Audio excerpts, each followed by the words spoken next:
Tugas badan ad hoc. Nah, yang pertama membantu KPU kabupaten dan kota dalam pembentukan PPS dan KPPS. Yang kedua, membantu KPU kabupaten atau kota dalam distribusi logistik pemungutan suara. Cuma di sini kalau saya bacakan semuanya, nanti waktunya terlalu panjang.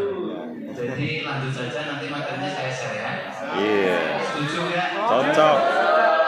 Nah, dari semua yang mau berubah. Ini kayak kue lah. Lanjut. Apa yang langsung poin? Langsung poin. Ini saya ingin ini mas, yang isu masalah kesehatan. Jadi isu masalah kesehatan perlu menjadi perhatian. Mengingat pemilu 2019 terdapat korban jiwa yang cukup tinggi sehingga membutuhkan dukungan pemerintah dalam pemberian fasilitas kesehatan dan pemeriksaan kesehatan bagi badan ad hoc. Jadi kemarin juga di Kebumen menjadi isu dan diskusi menarik terkait calon anggota KPPS, khususnya syarat surat keterangan kesehatan. Apakah berbayar atau tidak berbayar? Tapi belum ada keputusan dari KPU.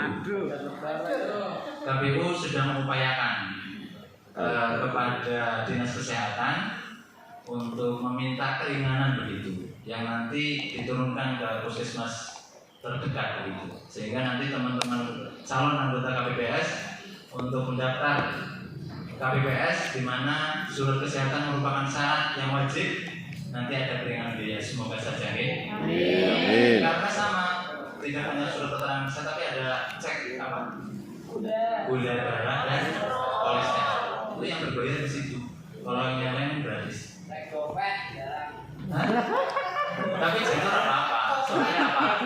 Kan honornya besok untuk KPPS berapa? 1.200.000 itu bisa diakses. Dan itu metoki gumuran surat kesehatan kan biasanya harus kilo ya. Kan bisa disandingkan.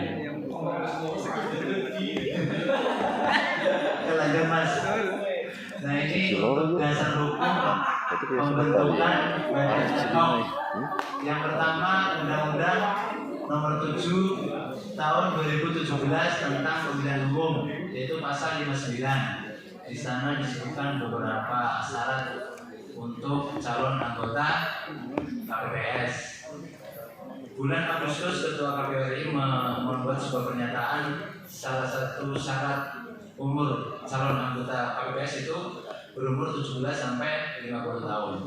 Tapi ternyata di dalam regulasi terbaru umurnya tetap ajak dari 17 sampai 55 tahun. 55. Oh 55. Jadi 50. Itu alasan karena alasan umur, energi, kesehatan, tapi tetap aja belum berubah di dalam KPU yang terakhir. Terus regulasi selanjutnya diturunkan PKPU nomor 8 tahun 2022 tentang pembentukan dan tata kerja badan ad hoc penyelenggara pemilu, pemilihan gubernur dan wakil gubernur, bupati dan wakil bupati dan wali kota dan wakil wali kota. Selanjutnya mas, nanti saya share aja ya. Tolong kalau saya share dibaca. Lanjut mas. Ini yang penting adalah dukungan dan pemerintah daerah dalam fasilitasi badan ad hoc pemilu. Nah untuk KPPS ini langsung ke KPPS. Jadi ada dukungan pemerintah daerah di dalam fasilitasi badan ad hoc, termasuk kita PPK, PPS dan KPPS. Nah untuk KPPS itu dukungan sarana dan prasarana kegiatan, dukungan sosialisasi tahapan pemilu, dukungan pengawasan distribusi logistik, dukungan tempat kegiatan, dukungan operasional kegiatan, dukungan keamanan dan ketertiban KSK. Jadi salah satu misalkan kayak sekarang itu kegiatannya di pendopo, itu adalah salah satu dukungan dari Bapak Camat, ya kan, untuk terselenggaranya kegiatan tahapan kepemiluan. Jadi itu tadi yang disampaikan beliau itu benar, kita memang sudah ada chemistry begitu sebagai stakeholder antara penyelenggara pemilu dan pemerintah. Lanjut. Iya. lanjut lagi lah. Nah ini persyaratan calon anggota KPPS. Yang pertama itu warga negara Indonesia.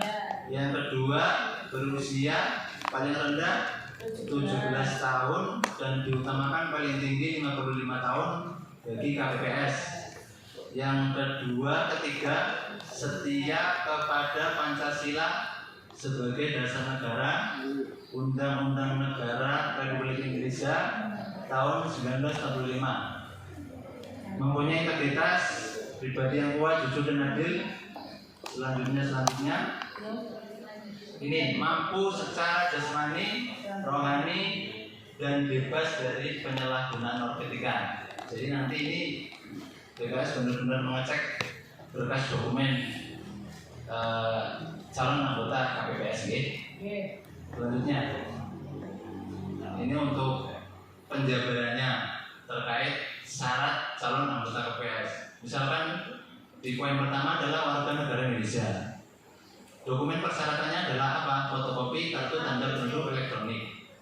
Kendala pemenuhan persyaratan biasanya terdapat beberapa daerah masih ditemukan penggunaan KTP konvensional, biodata kependudukan. Lalu rekomendasinya apa? PPS wajib memeriksa KTP yang diterima dengan melihat data kependudukan yang ada. Ini nanti tugas KPPS lebih lebih teliti lagi ya. Untuk berusia ya sama sih terus sampai ke tahapan.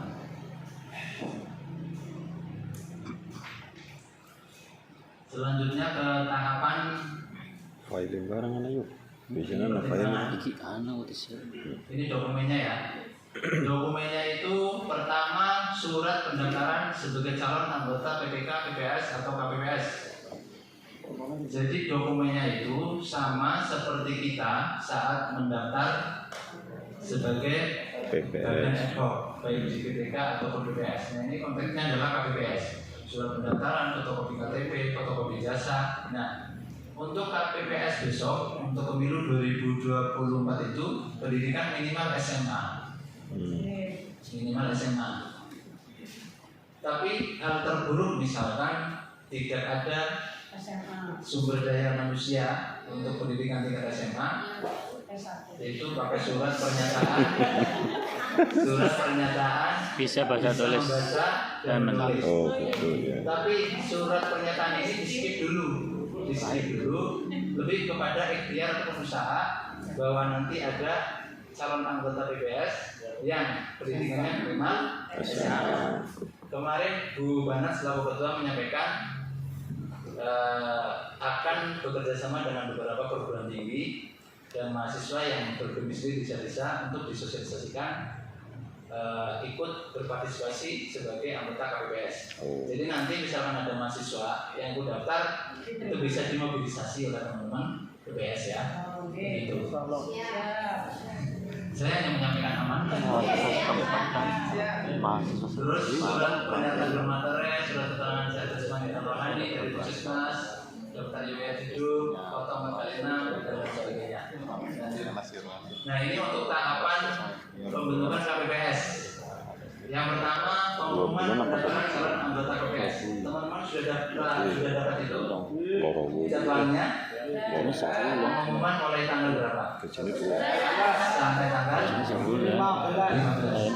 Jadi nanti pengumuman ini wajib ditempel di tempat-tempat yang strategis. Bisa di kantor balai desa ataupun di gardu-gardu gitu. Gardu atau biasanya buat teman-teman itu. Warung kopi bisa. Yang penting minta izin sama yang punya warung kopi, jangan asal tempel. Yang kedua, menerima pendaftaran calon anggota KPPS, penerimaan. Yang ketiga, penelitian administrasi calon anggota KPPS hingga sampai penetapan calon anggota KPPS. Nah, cuma nanti ini kemarin dari KPU juga ada diskusi masalah mekanisme seleksi calon anggota KPPS. Tadi kan Pak Ketua, Pak Ibu menyampaikan kebutuhan kita adalah 2 kali jumlah anggota KPPS. Jumlah KPPS itu kan 7.